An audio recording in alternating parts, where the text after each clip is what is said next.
maksudnya. Jadi begini, Romo akan mulai dengan pengalaman ya. Sulit di tengah kesibukan Romo sebagai kepala sekolah, rasanya sulit sekali untuk bertindak kerahiman.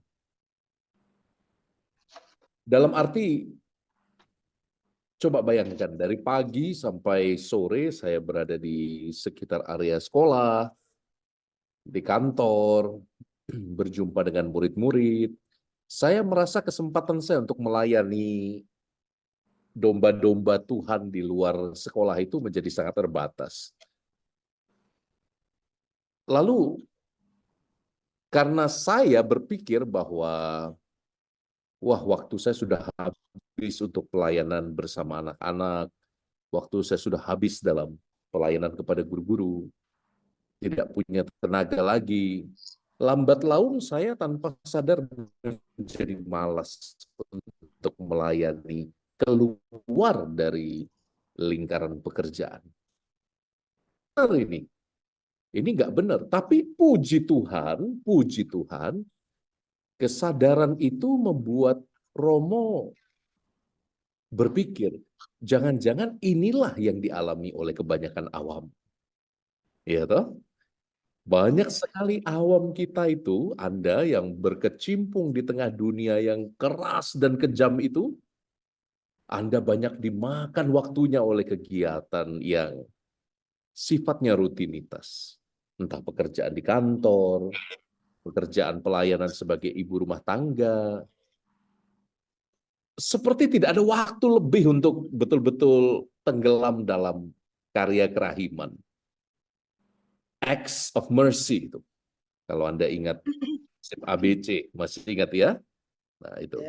Jadi tindakan-tindakan belas kasih, tindakan-tindakan kerahiman mestinya kan identik dengan perikopa yang kita baca beberapa waktu yang silam.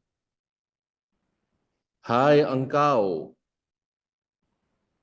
yang baik, yang terpilih untuk masuk dalam kerajaan Bapakku.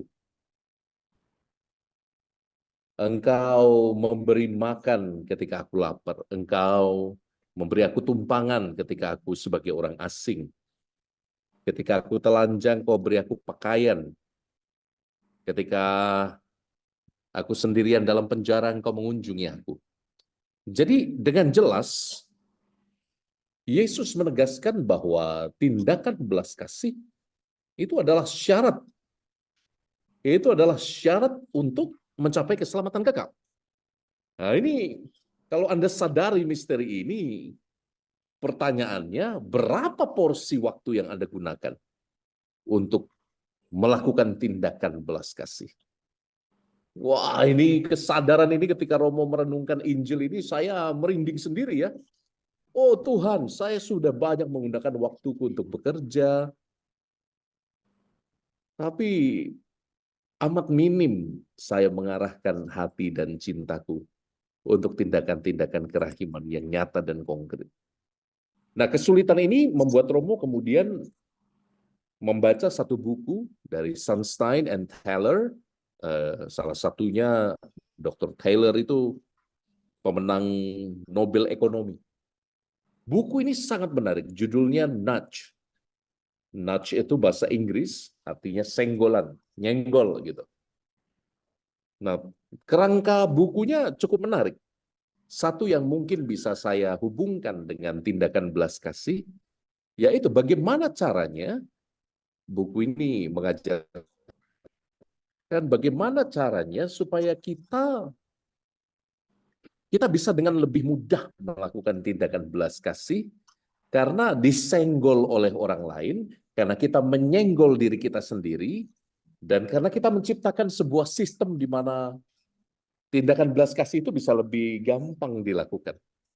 Ini menarik banget karena banyak orang ini sekarang merasa sulit meluangkan waktu untuk tindakan belas kasih dan konkret yang Tuhan minta, bukan? Nah, jadi saudari-saudaraku yang diberkati Tuhan, salah satu kunci Kalau Anda ingin dengan lebih mudah melakukan tindakan belas kasih, caranya bagaimana? Ya, buatlah tindakan belas kasih itu menjadi sesuatu yang mudah untuk dilakukan. Kita itu kadang-kadang pikir tindakan belas kasih itu berarti harus apa? Harus yang rumit-rumit, yang sulit-sulit gitu ya. Padahal enggak juga. Tindakan belas kasih itu bisa dimulai dari Anda mengunjungi tetangga di sebelah rumah dan say hi, apa kabar? Beri senyum yang termanis. Jadi sesimpel itu. Jadi poin pertama yang Romo mau bagikan ini. Buatlah tindakan belas kasihmu sesuatu yang mudah untuk dilakukan. Karena apa? Menurut buku itu, menurut buku yang judulnya Nudge itu, kalau pikiran kita sudah ribet, kita cenderung akan malas untuk berbuat sesuai dengan yang kita planning. Dan ini Romo pikir-pikir ya benar juga ya. Jadi kalau kita sendiri udah ribet pikirannya, aduh saya kalau mau ke penjara berarti harus naik angkot ini, sambung bus itu, kemudian turun, harus izin penjara, dan digampangkan. Digampangkan. Caranya gimana? Digampangkan. Anda daripada sibuk cari angkot, sambung bus, sibuk ngurus izinnya, cari komunitas yang memang sudah setia melayani, bergabung di situ. Jadi buatlah sesuatu simple dan cari jalan yang gampang. Dan itu akan mempengaruhi mindset Anda sehingga Anda tanpa sadar mengatakan, oh tindakan belas kasih itu sesimpel saya bergabung dalam komunitas dan nanti semuanya udah diurus. Saya bisa datang di situ dan saya bisa berbagi kerahiman Tuhan dengan mereka yang di penjara. Jangan pikir ribet-ribet.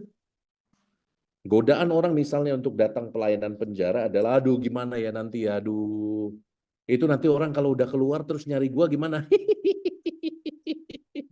Itu nanti kalau dia kenal saya terus dia dekati keluarga saya sementara dia kejahatannya adalah pengguna narkoba.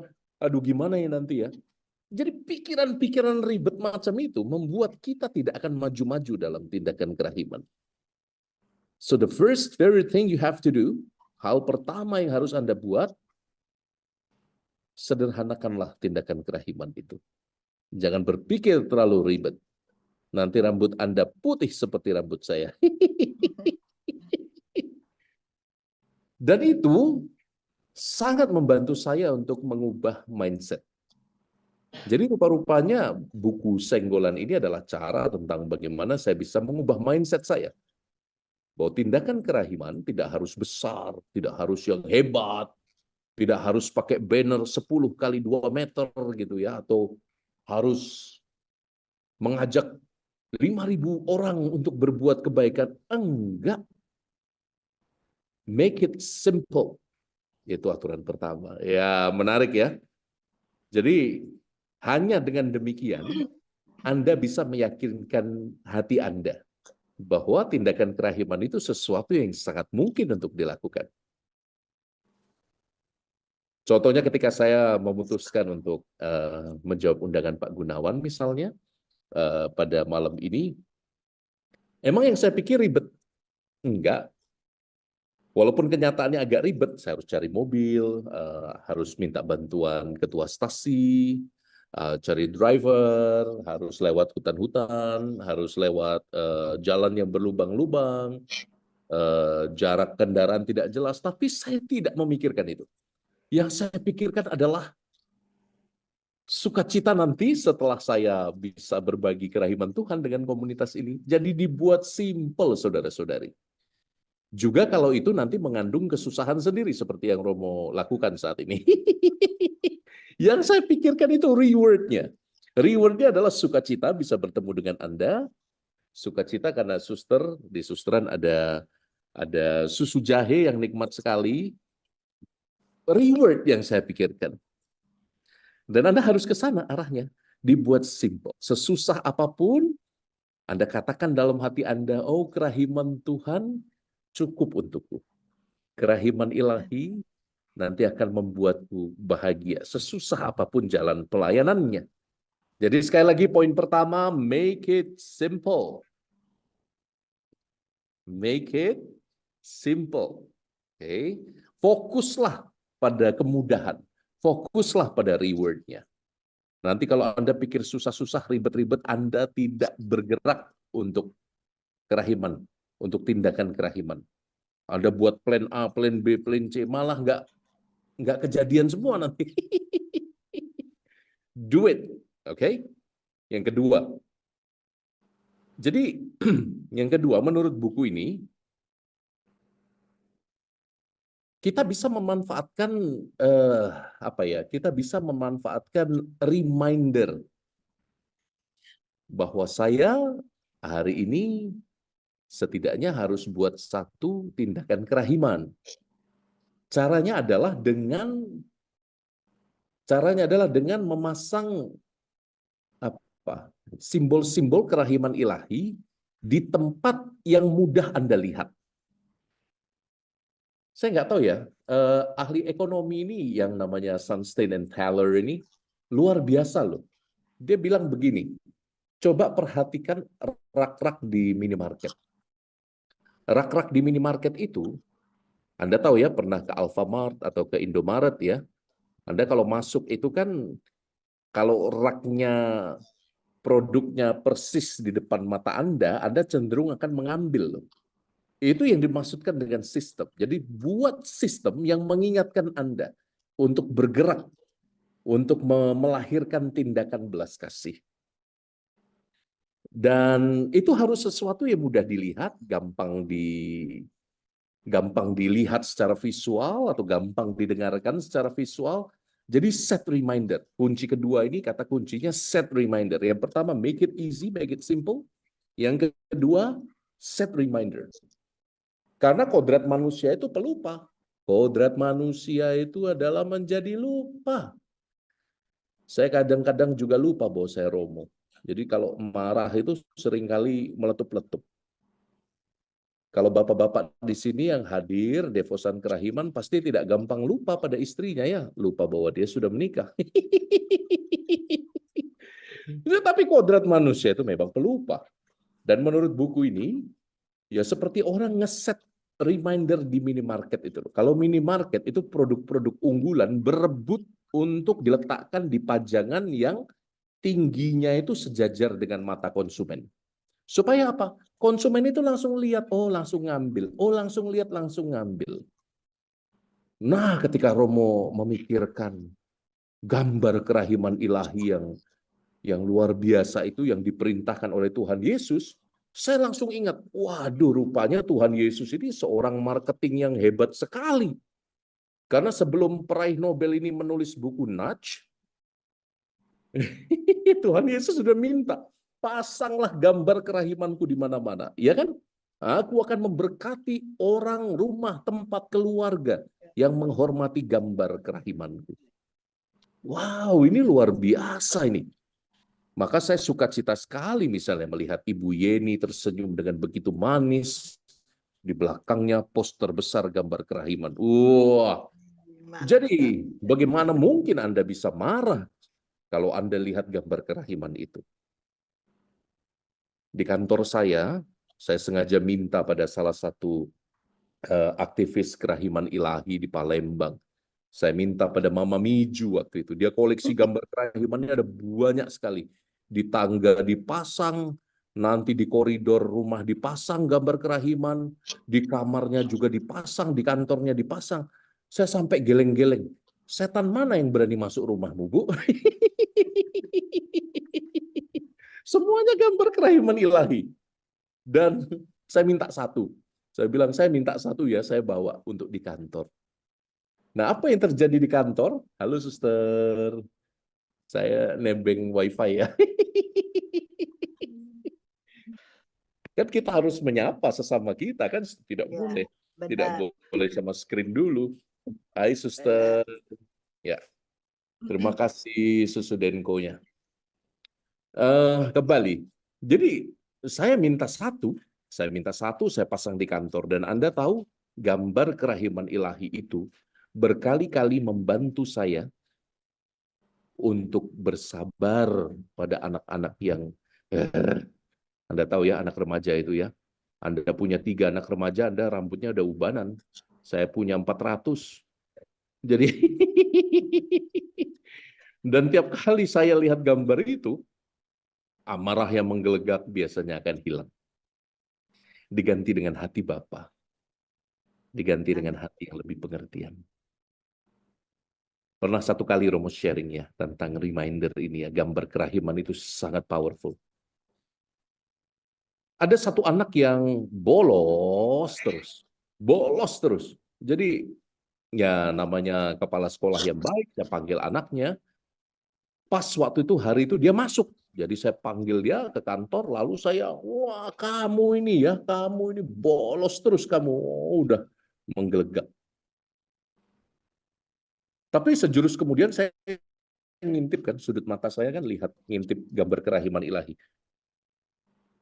Lalu seperti ketika saya menjem itu, seperti saya ditunjukkan itu ya, ditunjukkan kuburan. Loh Tuhan, kok saya lihat kuburan Tuhan? Saya lagi marahin anak orang di kantor saya, kok saya lihat kuburan. Lalu Tuhan memberi saya pengertian. Ternyata ibu anak ini baru meninggal. Dan bagi dia sulit untuk berdamai dengan kenyataan kehilangan mama tiba-tiba di usianya yang masih SMA. Sementara mamanya membuatkan dia bekal tiap hari. Jadi tiap kali dia berangkat ke sekolah, dia selalu ingat dengan mamanya. Dan itu membuat dia sedih. Dan itu rupanya alasan mengapa Tuhan menunjukkan saya gambar kuburan itu ya.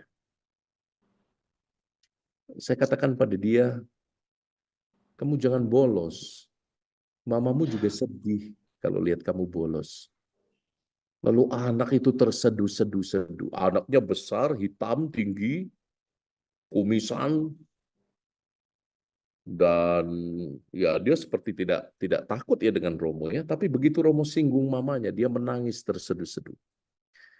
Itu hanya cerita kecil bagaimana gambar kerahiman ilahi membantu saya untuk menyentuh hati seorang anak yang baru kehilangan mama. Lalu saya peluk anak itu, saya cium dia, saya bilang, kau harus berubah, kamu harus berjuang untuk masa depan. Jadi mulai sekarang saudari-saudara, pasanglah gambar kerahiman itu supaya Anda ingat komitmen Anda untuk berbuat kerahiman ilahi. Berbuat tindakan belas kasih. Do something. Oke? Kalau Anda ingin beramal lebih, taruh gambar kecil kerahiman ilahi di dompet Anda. Oke? Ya. Kalau Anda belajar untuk tidak terlalu pelit beramal uang-uang koin itu bagus juga untuk dilakukan ketika Anda buka dompet misalnya. Yang Anda lihat jangan kartunya dulu dong. Lihat ada gambar kerahiman ilahi lalu gambar keluarga gitu ya. Nah, itu sangat bagus itu. Sehingga Anda bisa lebih ikhlas untuk memberi dari kekurangan Anda. Ya toh? Menolong sesama. Jadi gambar kerahiman ilahi itu salah satu yang sangat populer. Dan itu poin kedua Romo. Set reminder. Pasang gambar kerahiman ilahi di mana-mana. Supaya Anda ingat. Karena sekali lagi kodrat manusia itu pelupa. Lalu yang menarik dari Suster, selamat malam. Izin Suster, pinjam rumahnya.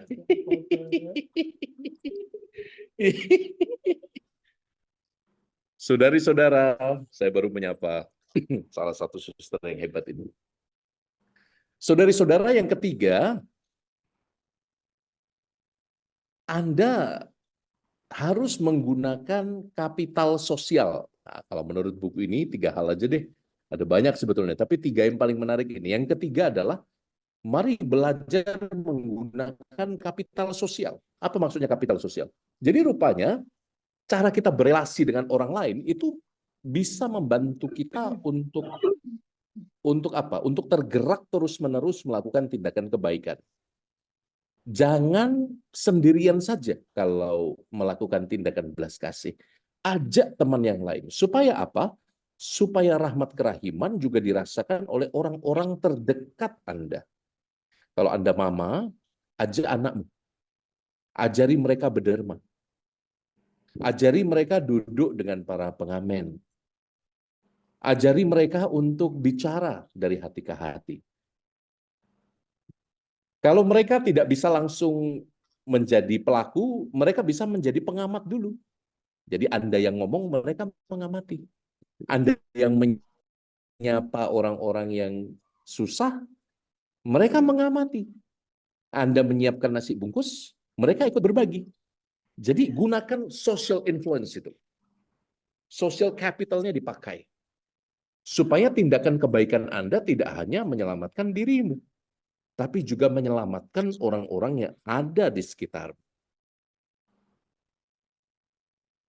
Juga kalau Anda ingin menggunakan social influence ini, pengaruh sosial Anda, jangan ragu untuk berbagi kisah tentang kebaikan hati dan kerahiman Tuhan.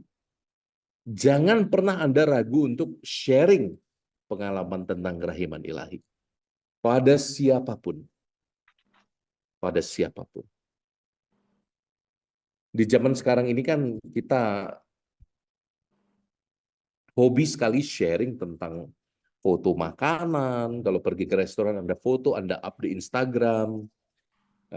Anda pergi ke tempat yang cantik, lalu Anda berfoto, Anda ketemu dengan orang yang ganteng atau cantik, Anda minta foto, lalu Anda up. Jadi kenikmatan-kenikmatan dunia yang sering kita bagikan di media sosial kita.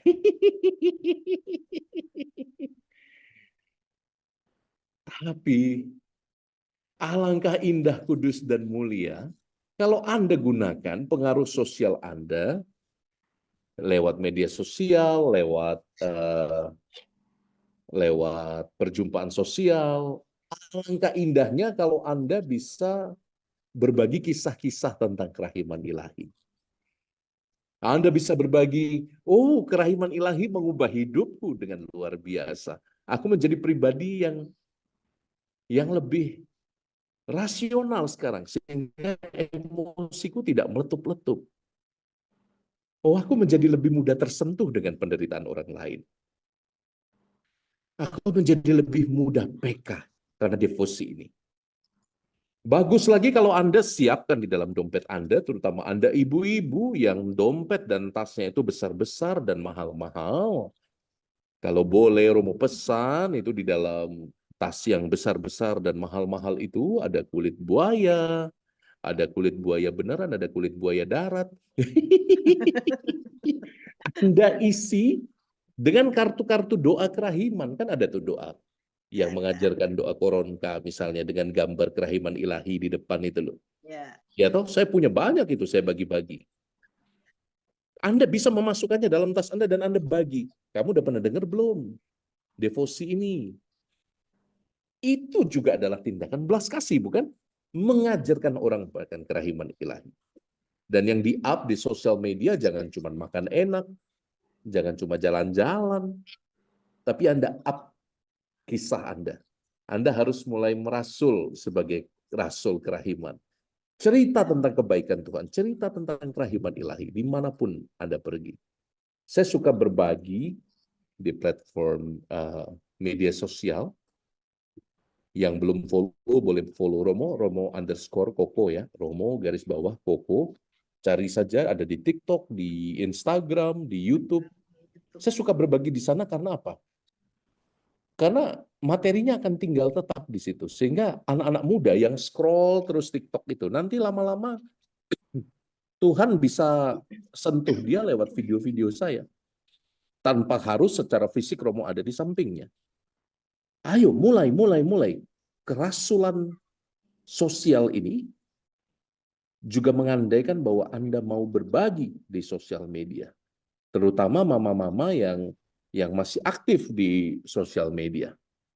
Jadi Romo tidak melarang Anda posting gambar makanan atau pergi jalan-jalan ke tempat yang indah. Tapi juga posting dong pengalaman akan kerahiman ilahi. Nah, 3 hal ini yang Romo minta. Oke? Dan semoga 3 hal ini membantu Anda. Izinkan Romo menutup dengan mengutip surat Rasul Yakobus bab 5 ayat 16. Ini tadi pas doa sore bersama anak-anak, dan malah kami pakai puji syukur karena anak-anak tidak bawa brevir.